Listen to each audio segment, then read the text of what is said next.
오늘 참 좋은 날씨 주셔서 감사하고 또 이른 아침에 또 때로는 멀리서 오늘 함께 해주셔서 참 감사를 드립니다. 하나님께서 우리의 마음을 아시고 우리의 생각을 아시기 때문에 우리의 삶 가운데 또 아침에 기도할 때 역사하실 줄 믿습니다. 또 함께 하지는 못하고 집에서 온라인으로 함께 하시는 분들에게도 하나님께서 동일한 은혜를 주시고 또 각자의 가정에서 무릎 꿇고 기도할 때에 하나님께서 또 놀라운 일들을 이루실 줄 믿습니다. 오늘 함께 나눌 말씀은 마가복음 4장입니다. 마가복음 4장 35절에서 41절까지 말씀. 마가복음 4장 35절에서 41절까지 말씀. 우리 함께 한 절씩 교독하도록 하겠습니다. 그날 저물 때에 제자들에게 이르시되 우리가 저편으로 건너가자 하시니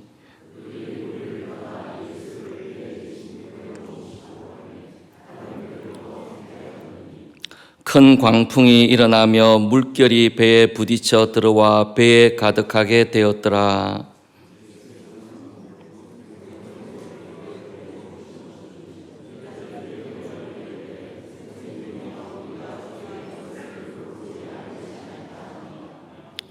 예수께서 깨어 바람을 꾸짖으시며 바다들을 이르시되 잠잠하라 고요하라 하시니 바람이 그치고 아주 잔잔하여지더라.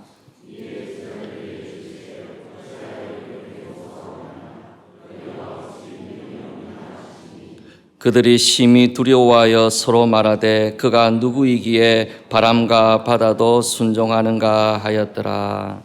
아멘.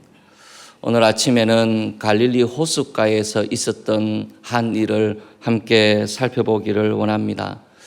갈릴리 호수에 한번 가보셨습니까? 가보신 분도 계실지 모르겠는데 사진 그림을 잠깐 한번 보시겠습니까?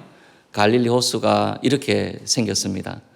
그림을 보여드리는 것은 갈릴리 호수는 생각보다 아래쪽에 있습니다. 그러니까 해발 한 200m 가량에 있으니까 저 밑으로 200m니까 꽤 아래쪽에 있는 호수입니다. 사해가 지구상에서 제일 아래쪽에 있는 호수라고 볼 수 있으니까 그 다음으로 낮은 호수라고 볼 수 있을 것 같아요. 가로의 폭은 약 동서로는 11km, 남북으로는 약 21km 되는 그런 갈릴리 호수입니다. 이 갈릴리 호수에서 일어난 일인데 오늘 본문에 보면은 예수님께서 저 호수 동편으로 건너가는 과정에서 광풍이 일어났다 그랬습니다. 호수에 왜 광풍이 일어나는가? 저도 많은 호수들을 봤지만은 광풍이 일어나는 호수는 본 적이 없는데 이 갈릴리 호수에 광풍이 일어났다 그랬습니다. 이 잔잔한 호수에 왜 광풍이 일어나는가 하면 다시 사진을 한번 보여주시겠습니까? 사진에 보시면은 저 왼쪽에 보시기에 왼쪽에 있는 부분이 이제 왼쪽에 있는 부분은 지중해랑 연결이 되는데 이 지중해에서 따뜻한 바람이 불어옵니다. 따뜻한 바람이 불어와서 이제 어디를 이것이 통과하게 되느냐면 아레벨 골짜기를 통과하게 되는데 나사렛에서 갈릴리 호수로 올라 그러면은 이 아레벨 골짜기를 통과해야 돼요. 그래서 아레벨 골짜기를 한번 그 다음 그림 한번 보여드리겠습니다. 여러분 잘 보이실라는지 모르겠어요. 제법 깊은 골짜기가 그게 있죠. 아르벨 골짜기를 통해서 지중해에서 따뜻한 바람이 이렇게 쭉 불어오게 되어 있습니다.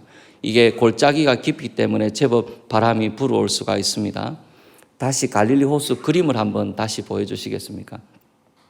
그리고 저 북쪽으로 올라가면은 여러분 하얀 산이 하나 보이는데 그게 헬몬산입니다. 이 헬몬산이 한 3,000m 되는 꽤 높은 산입니다. 이스라엘 백성들이 스키를 탈 수 있는 산이 어디냐면은 이 헬몬산입니다. 이 헬몬산은 4월, 5월까지도 눈이 덮여 있을 만큼 꽤 높은 산인데 이 헬몬산에서 눈이 녹아 내리면서 이제 그것이 쭉 물결이 이어져 가지고 갈릴리 호수로 요단강에서 갈릴리 호수로 내려오게 되어 있습니다. 그래서 이 북쪽의 헬몬산에서부터 이 골짜기를 통해서 물이 내려오는 그 길을 통해서 헬몬산에서 차가운 바람이 들어올 때가 있습니다. 이 광풍이 어떻게 일어나게 되느냐 하면은 아르벨 골짜기에서 지중해에서 따뜻한 바람이 불어 들어오고 북쪽에서 헬몬산에서 차가운 공기가 불어 들어오는데 두 개가 같이 불어오는 때가 있습니다. 그러면은 갈릴리 호수에 광풍이 일어나게 되어 있다는 것입니다. 이 갈릴리 호수에 광풍이 일어나게 되는데 이 광풍이 언제 일어날지는 아무도 모릅니다. 그냥 두 개의 바람이 만나게 되었을 때 광풍이 일어나는 것이지 이걸 예측을 할 수가 있는 것이 아니라는 것입니다. 그래서 이 광풍이 일어나는 이 호숫가를 만나게 되었는데 때가 어느 때냐면은 이제 저물 때 출발을 했으니까 이제는 잘 보이지 않은 만큼 제법 어둑어둑해져서 캄캄해져서 잘 보이지 않는 그런 때였을 거라는 생각이 들어요. 그런 때에 갈릴리 호수를 지나가고 있는데 광풍이 갑자기 밀어닥치게 된 겁니다. 광풍이 일어나고 물결이 출렁거리기 시작하고 물이 배 안으로 막 들어오기 시작하면서 이제는 제자들이 보기에 거의 자기들이 배가 가라앉거나 자기들의 생명이 위협받을 만큼 굉장히 급박한 순간을 맞이하게 된 겁니다. 이 제자들 가운데 어부 출신들이 있습니다.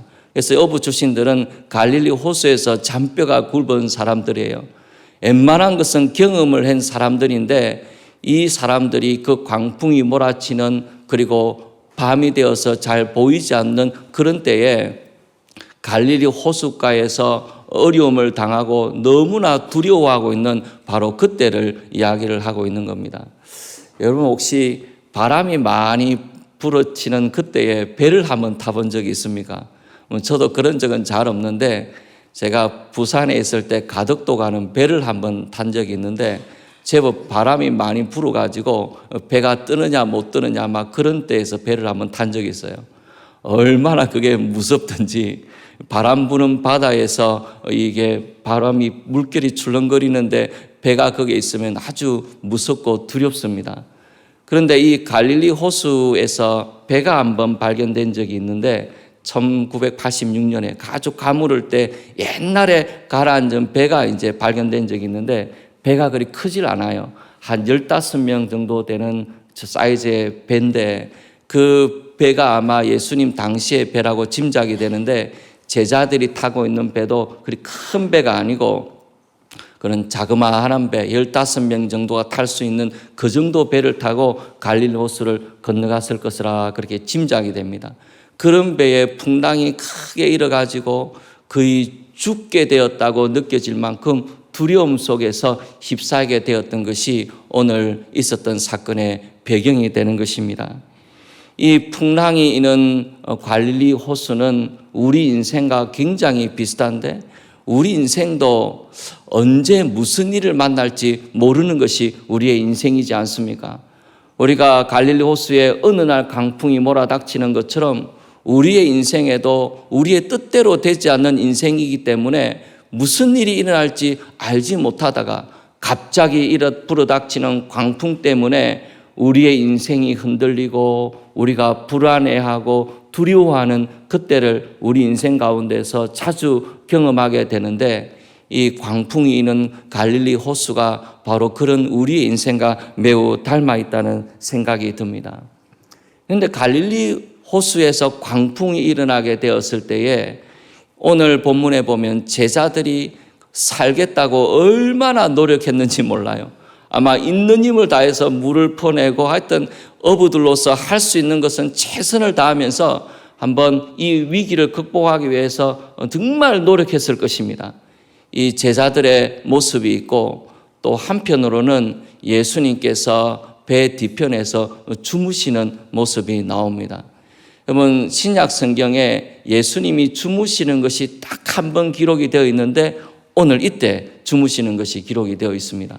그래서 예수님께서 배 뒤편에서 주무시고 계시고 제자들은 있는 힘을 다하여서 이 광풍이 있는 호숫가에서 바람과 물과 사투를 벌리면서 지금 두려워하고 있는 것이 이 그림의 한 장면이 되는 것입니다.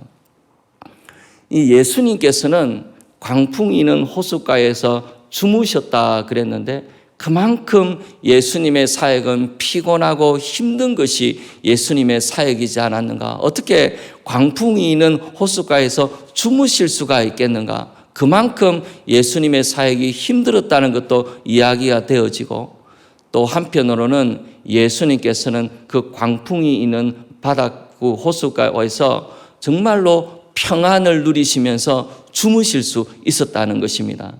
예수님께서 평안을 누리고 계시고 대신에 제자들은 그 광풍 있는 호숫가에서 너무나 두려워하면서 살아가고 있었던 것입니다.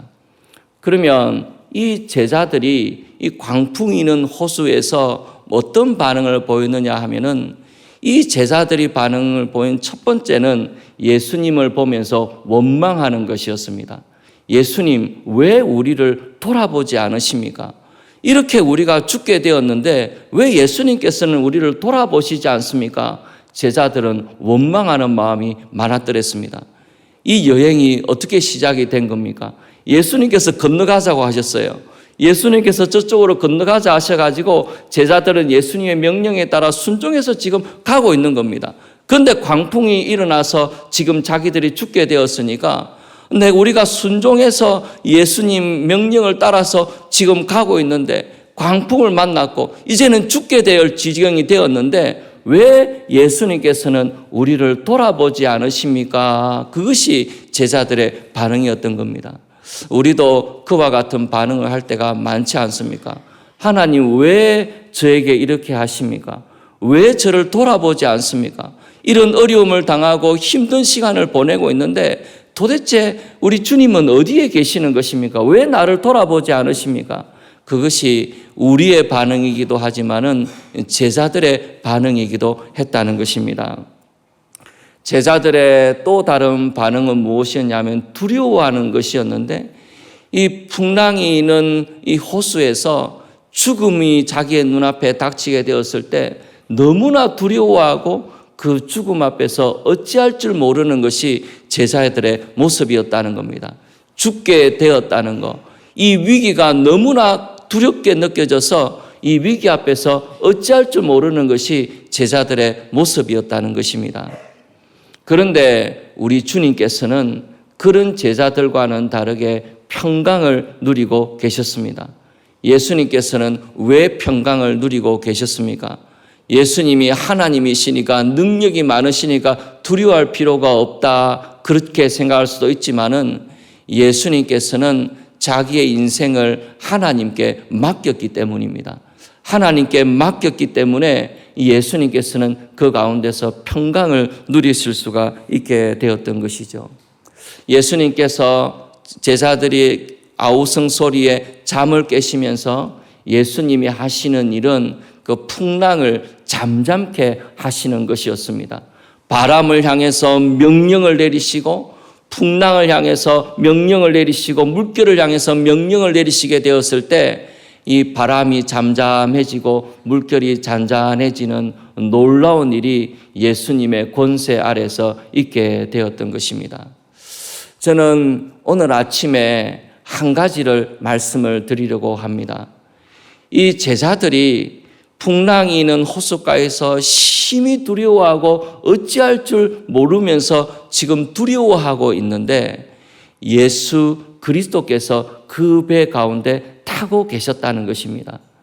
풍랑을 잠잠케 할 수 있는 능력을 갖고 계시고 명령만 하시면 풍랑을 잠잠케 하시는 예수님께서 그 배 가운데 타고 계시는데 제자들은 그 배를 예수님이 타고 계시는데도 같은 배를 타고서 두려워하면서 너무나 놀라면서 때로는 예수님을 원망하면서 지금 살아가고 있는 것이죠.